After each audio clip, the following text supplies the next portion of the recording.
ठीक 10 साल पहले 2013 25 मई को कुछ ऐसा हुआ जिसके चलते छत्तीसगढ़ के इतिहास में नाम दर्ज हो गया झीरम घाटी का। जी हाँ, 25 मई को झीरम घाटी में एक डेडली अटैक हुआ जिसमें 23 से ज्यादा लोग की डेथ हुई। उसमें उस समय के कांग्रेस के दिग्गज नेता महेंद्र कर्मा और उस समय के प्रदेश अध्यक्ष नंद कुमार पटेल, उनके सुपुत्र और जो वरिष्ठ विधायक है कांग्रेस के उदय मुदलियार, इन सभी की डेथ हो गई। और इनफैक्ट इस पूरे मुद्दे पर आज तक डिस्कशन होता रहता है कि इसकी जांच की रिपोर्ट कहां गई। मैं आपको बता दूं, नेशनल इन्वेस्टिगेटिंग एजेंसी, जिसे एनआईए भी कहते हैं शॉर्ट फॉर्म में, एनआईए इसकी जांच लगातार कर रही थी क्योंकि जैसे ही झीरम घाटी हुई, आईईडी ब्लास्ट हुआ, नक्सल्स ने उस पूरे एरिया को कब्जे में कर लिया था और उसके चलते कांग्रेस के इतने सारे दिग्गज नेताओं की डेथ हो गई थी। और मैं आपको बता दूं, ये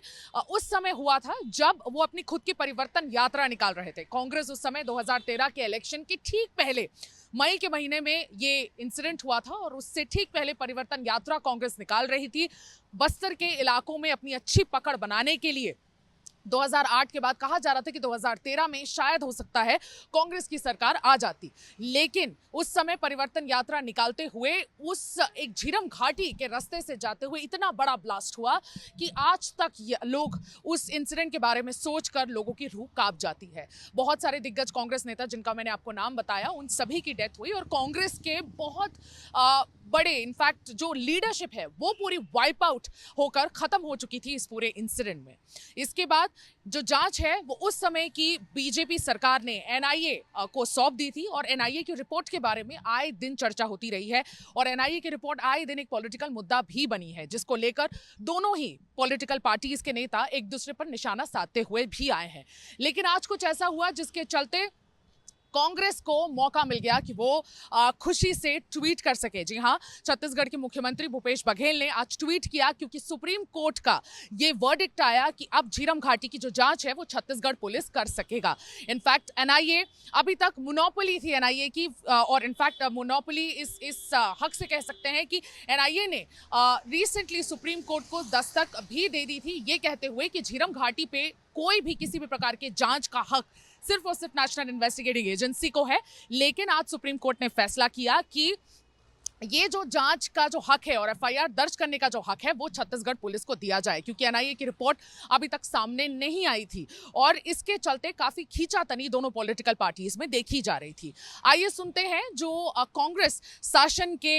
अधिवक्ता है, एडवोकेट है सुदीप श्रीवास्तव की ये बाइट। वो और डिटेल्स बता रहे हैं कि किस तरह से सुप्रीम कोर्ट में ये पूरा मामला सामने आया और किस तरह से केस छत्तीसगढ़ पुलिस जीत गई। आज सुप्रीम कोर्ट के चीफ जस्टिस साहब की बेंच ने एनआईए की उस अपील को खारिज कर दिया है जिसमें छत्तीसगढ़ पुलिस के द्वारा झीरम मामले के बृहद षड्यंत्र की जांच की एफआईआर दर्ज की गई थी। एनआईए का कहना था कि चूंकि पहले मामले की जांच हमने की है इसलिए छत्तीसगढ़ पुलिस इस जांच को नहीं कर सकती। छत्तीसगढ़ सरकार और जो कंप्लेनेंट है जितेंद्र मुदलियार, उनका ये कहना था कि इस मामले में बृहद षड्यंत्र की जांच एनआईए ने जानबूझकर नहीं की है, इसलिए पुनः उसे जांच सौंपने का अर्थ नहीं होता। तर्कों को सुनने के बाद आज एनआईए की अपील खारिज हो गई है और